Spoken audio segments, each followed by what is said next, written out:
Looks like I was totally wrong. I thought that the market had priced in all this tariff stuff and there would be no real big deal once the Liberation Day finally hit us. But man, was I wrong. The market just took it right on the chin. It reacted like a scared pig. What is the... Oh. Anyways, this is the 0DTE morning market analysis. We are here primarily to figure out exactly what we're going to be trading today. And what we do is we are trading the 0DTE event on the SPX and DX. Anything that does 0DTE and has 5 days a week of expiration stuff. Sorry, dog. And last night was kind of a surprise to me because I really felt like tariffs were all built in, but then I guess Trump came on after the market closed. The market went apoplectic by the news of exactly what the extent of those tariffs are going to be. And the market dropped like 150 points. Volatility shot through the roof, which is all good, by the way. So for us. So what we're going to do is we're going to go and take a look at that and where we're at. Volatility is still way up there. The market has, in fact, still dropped. It's still down. Wow. Incredible. We'll take a look at that. We'll talk a little bit about what that means for what's going on. I think the market is going to digest this and then everything's going to go back up. There is an important point to be made about how far the market went down and where it stopped, right? That's going to be quite telling. And I think that we can glean something from that anyways for what we can expect in the near future. Maybe. Of course, anytime that you sit here and try to prognosticate what's going to happen in the future, you just have egg on your face. And so, like as always, we're going to take it a day at a time. Sure, we can prognosticate and predict and all that other stuff, but it will all be for fun. That's not how we act on each individual day. We act accordingly, right? So, off to... hold on. Almost there. Off to the charts. All right, so yeah, that's showing the huge drop we had last night. Let's see, just how big was it? We were as high as 57.73 on the E-mini S&P futures and dropped all the way down to 54.80. Oh, so it wasn't 150 points. It wasn't... that's nothing. So like 87 points, that's it. I was thinking 150 points. That's nothing. All right, but it is still a lot, and to happen in such a short period of time. No, what am I talking about, man?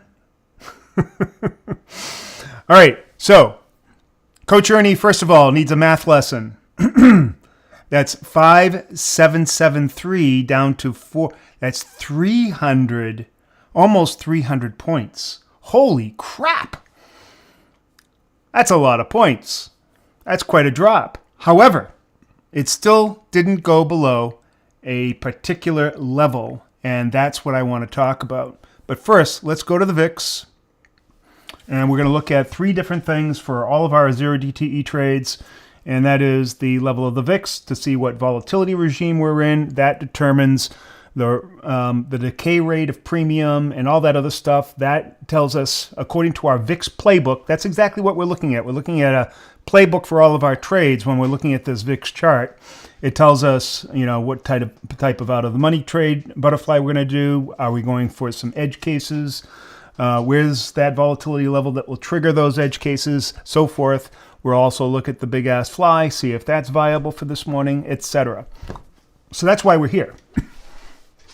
After we've determined what we're going to trade and how big it's going to be, then we'll take a look at what is our predominant market direction, and then we'll look at market structure to see where our entry events will be. All right, and then after all that's done, then we'll talk about tariffs for a little bit. Not too much. I mean, it's just a lot of fanfare and all this. It's a lot of hand waving right now. So there's The only thing that really impacts us is the fact that volatility is way up. And I'm sure tariffs themselves will impact each and every one of us in some way or form.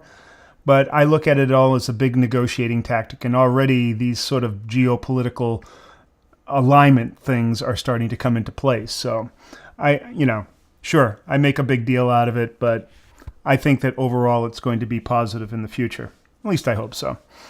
As long as they give us volatility, that's all I care about. So we are now up in the Goldilocks 2 level of the Goldilocks zone. See, I have it split up into 2 levels, and we have been in the lower half of the Goldilocks zone. Now we're firmly into the upper half. That means much wider flies, 35 to 45 wide. Then we go up to our big ass fly to see exactly where we are on that width range, right? So that means that we need to go to Thinkorswim and take a look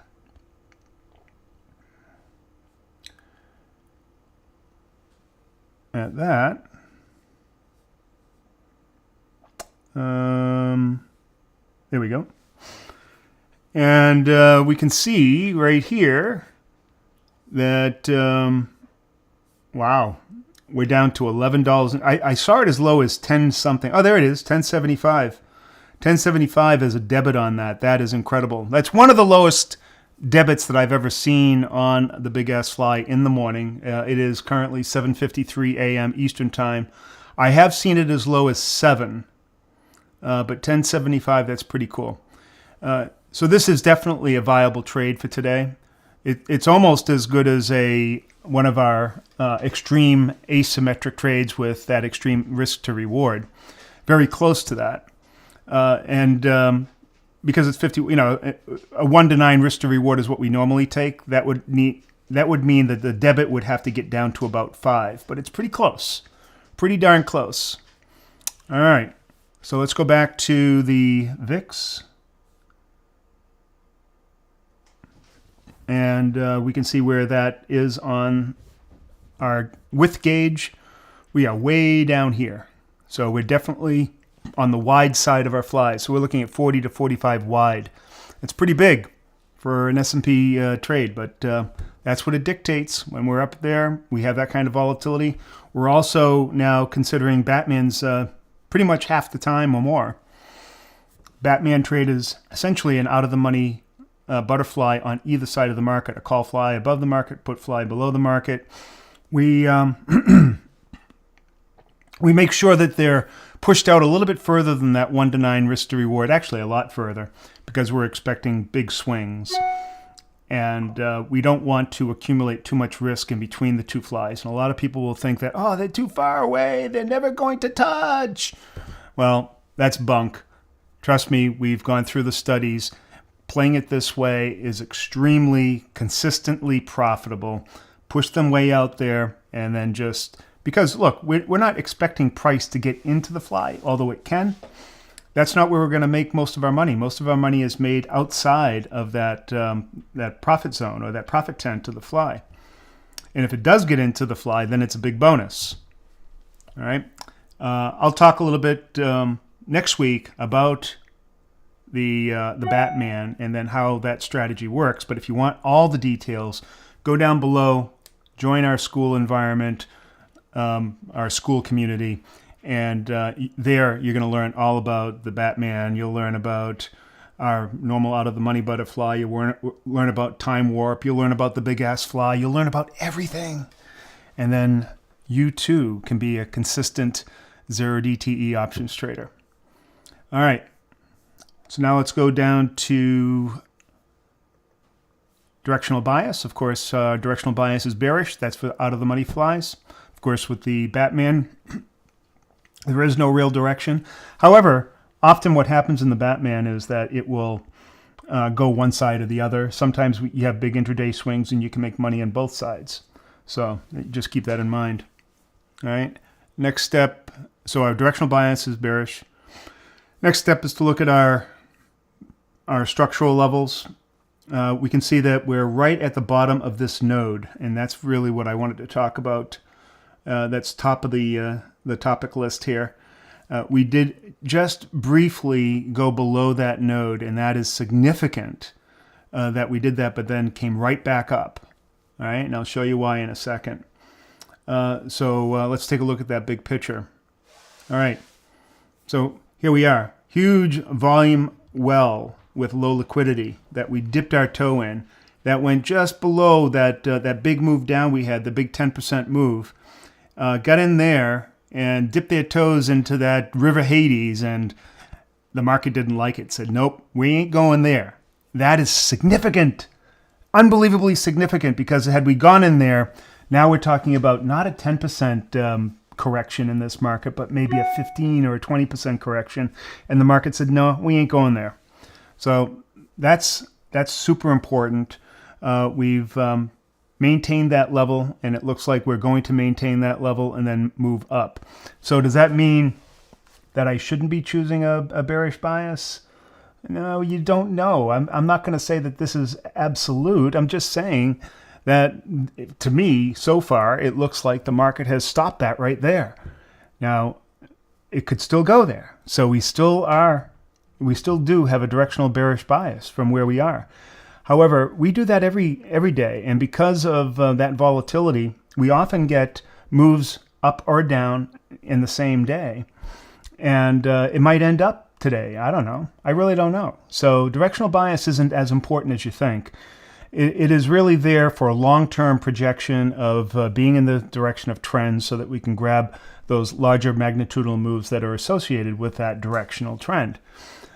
But there's still a 50-50 shot whether the market's going to go up or down that day. And we don't know that right from the very beginning. So we have to make our best judgment and then just choose a bias and then go with that. Still means that the market could go up, and see, both things can be true. The market can go up, and we can also make money on a directional bias of bearish. That might seem really weird, but that actually happens more often than you think. So hopefully I settled that. But in any event, that's what we're doing. We'll go back to the VIX here. I'm going to take a look at my notes on tariffs. So last night, global markets, they shuddered. They absolutely shuddered as President Trump unveiled his sweeping tariffs, steeper than anticipated, sparking a $2 trillion sell-off across the S&P and crypto in just 2 days. Post on X. Oh, by the way, I have an X account.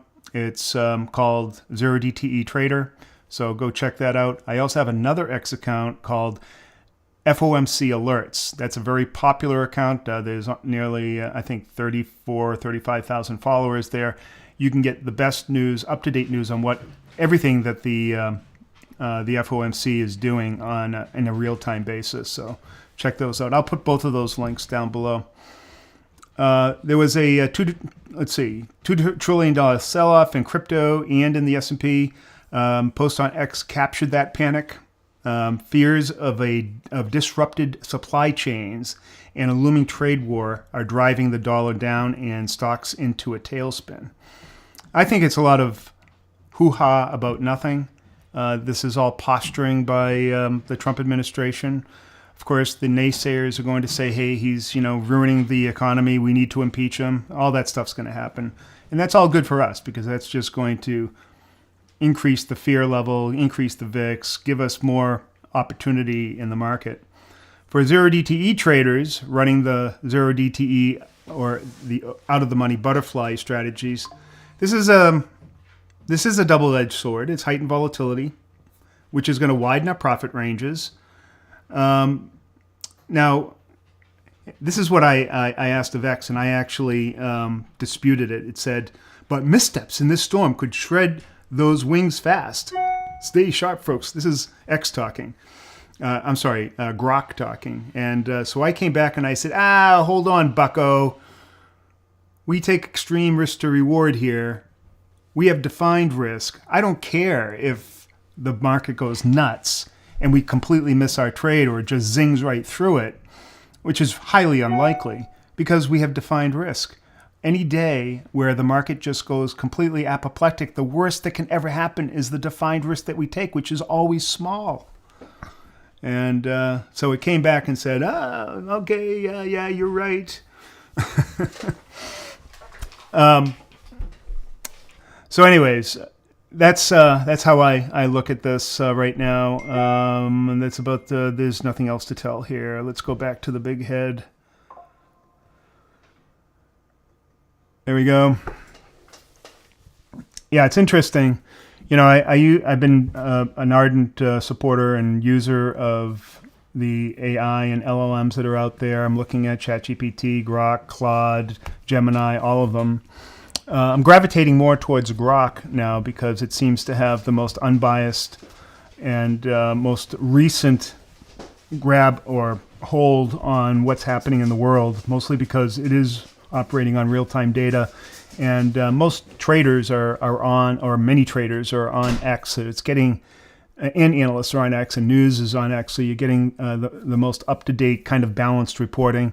My understanding is that the balance on X is quite good now. It's about 50-50 in terms of your political bias. And it's all real-time stuff. So it's in my view, Grok is really making some huge headways and advantages over the other LLMs. It doesn't have all the same features as ChatGPT. I mean, there's no doubt ChatGPT feature set are incredible. In fact, just yesterday, I didn't mean for this to turn into an AI talk, but if you want to learn more about AI in the context of trading, again, go join our school community. But in any event, ChatGPT just came out with this feature where they can look at your Google Drive, particularly if you're a small business owner and you have a number of people and you're keeping your knowledge base there. It will then go and sync with that and be able to have contextual talks or conversations with you based on all of your current business intelligence. That's super strong. But that's a new feature, and I'm waiting to see how that turns out. One of the features that ChatGPT has over other LLMs is that they keep a kind of a memory. So in a lot of ways, it gets to know you and your tenor and your knowledge and so forth. And so when you're asking it questions, it's speaking out of context. It's not like each session is new. Now, Grok just recently added something like that. So, for instance, if you it won't do it automatically. It will go back and look at past conversations and say, "Oh yeah, I remember you talked about that, Ernie," and then it will give you a contextual answer. But it doesn't go to the same extent that ChatGPT does. Now, Grok, I think ultimately is going to be a more powerful AI, and it's basically free, kind of free. And it's growing, and it has certainly more compute power than ChatGPT does. So we'll see how all that works out. So that's why I kind of span these different LLMs. They're each good for doing different things. But in terms of pure access to real-time information, Grok has it over ChatGPT. ChatGPT has it over features. So there you go. And you're going to hear a lot more about this. I am using these AIs to develop tools for our trading. In fact, one of the principal tools that we have in here, I use that to develop a rather sophisticated indicator to determine reversal probabilities at structural levels. There's another good thing. Yeah, anyways, AI is coming. Can't stop it. I know that a lot of you are kind of reticent or unsure, thinking, but it is something that you need to get into deeply, and I will be talking about it at length. And there will be a lot of material in the school community that will talk about it too. So learn how to become a prompt master and learn your AI. It's going to be an important tool in the very near future, and it's going to overrun you if you do not pay attention. So that's about it. I want to thank everybody very much. Should be a great trading day. Well, yesterday was a great trading day too. Day before that was a great trading day. Day before that, it's just crazy. So anyways, this is Coach Ernie saying, I am out.